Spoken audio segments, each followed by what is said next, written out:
How you doing, YouTube? It's Will from Will Development, and today I want to discuss whether or not bodybuilding is a sport. I think since just about the inception of bodybuilding, when people started actually competing to see for an opinion judged by a panel of people, whether educated or not on the sport, came up, the question always came back to, is bodybuilding even a sport? And the answer is very, very gray, to say the least. And I always use the term, if you put a gun to my head, blank. So if you put a gun to my head and you said, is bodybuilding a sport?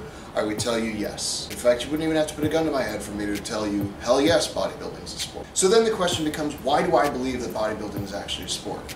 Well, it's pretty simple. A lot of people say, bodybuilding is not a sport, you could never put it in the Olympics. And I say, well, why couldn't you? And they say things like, it's too subjective. The people are on steroids, clearly on steroids. How do you judge something like that? It's really not that appealing for people to watch. And I say fair enough to all of those options and all of those reasons.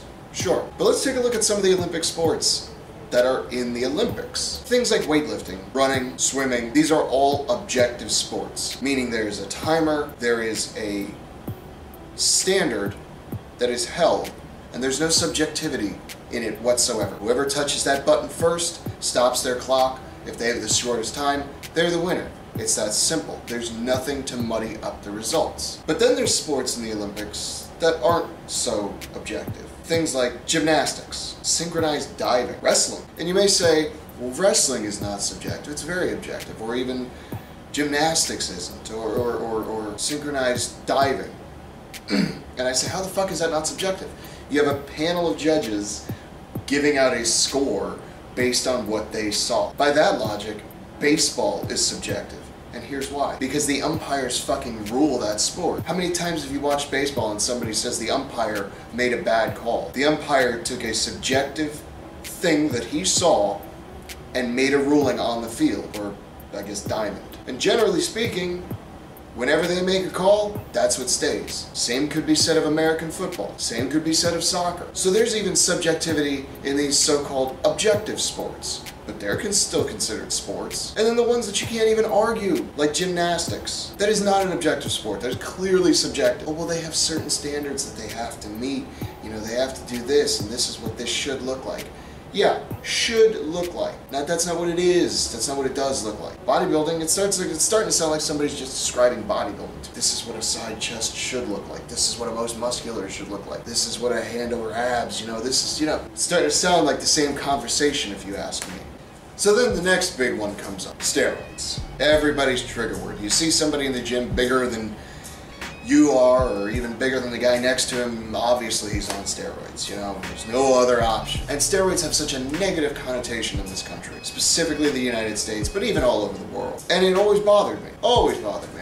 Even as a kid, I was never like, hate people that do steroids, and I never understood why there was such a negative connotation about them. Then I did research when I was younger and found out about the whole baseball scandal and how our fucking Congress actually pulled an emergency session over a bunch of athletes that play a game for money. They made steroids illegal in this country. They made them a controlled substance, rivaling those of some of the most hardcore drugs that actually cause shit tons of damage to people. Legitimate damage. But I'm not here to debate whether steroids are right or wrong, whether you should be allowed to take them, whether you shouldn't be allowed to take them, whether they should be legal or illegal. I'm here to debate whether bodybuilding should be called a sport. Seems like a really stupid subject, considering it's pretty fucking obvious that it is. But back to steroids.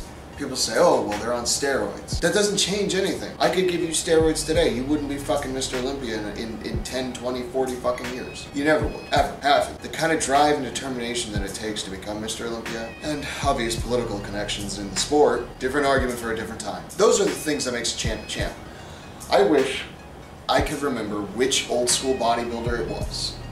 But he was doing an interview and he was talking about steroids, and he said something to the effect of, you could take steroids out of sports, just make them disappear. If you had a genie and just wished all steroids on the planet gone, the person who's the champ would still be the champ. The guy who's in second place would still be second place, and so on down the line. In sports, you generally get what you work for. Generally. And there's always those guys who were right there but just never got it. Always that athlete who was right there but just couldn't get first place. It happens. That's life. You get out what you put in bodybuilding. I'd be willing to make a bet that within the last 7 years, every top tier athlete, I mean number 1, number 2 in the world, has used performance enhancing drugs to get where they are. Now there are genetic outliers, obviously. I happen to know a genetic outlier. 15-year-old kid works out at Iron House here in Florida. He is a genetic freak. He is super strong at 15, he's big and tall and strong. Genetic freak. I know for a fact he is not on any kind of performance enhancing drugs unless you consider smelling salts performance enhancing drugs. And he's a genetic freak. Scott Steiner, the genetic freak. So yeah, maybe 1 out of the 500 top athletes in the world is actually totally natural and just has a propensity and a genetic system that allows them to be that way. Top level athlete, they're going to have experimented with performance enhancing drugs at some point. And they go, oh, well, they wouldn't be that big without steroids. You're probably right, actually. Generally speaking, when you're 5'8", 5'9", you don't get 23-inch arms naturally. It just doesn't happen. They are athletes. They work hard for what they do, just like any other athlete does who gets to call what they do a sport. No matter how subjective, theirs all. So that's pretty much it. I mean, I'm not like super heated about the argument at all. I'm not like, oh, you know, you have to do it, you know. And I hear some people call it a lifestyle, and I'm like, if you live the lifestyle, it's a lifestyle. But if you compete, you're in a sport, doing the same thing every other athlete does, competing for a title. That's not as cut and dry as the sport has to be, but if you ask me, I say bodybuilding is a sport. I say give them the respect they deserve for what they do and the hard work that they put in each and every day. Do I think they should be in the Olympics? Probably not. But to be fair, I don't think gymnastics should be in the Olympics either. I don't think diving should be in the Olympics either. I don't believe in subjectivity in sports. But if we're already going to call these other subjective sports sports, then why the fuck not bodybuilding? And if you have a different opinion, please leave it in a comment below. Try to be respectful, that's all I ask. I did this out of respect. I'm not calling anybody out, I'm not saying names, I'm not being an asshole about it. It's just how I feel about something. If you have an opinion and you don't leave it below, then what's your excuse?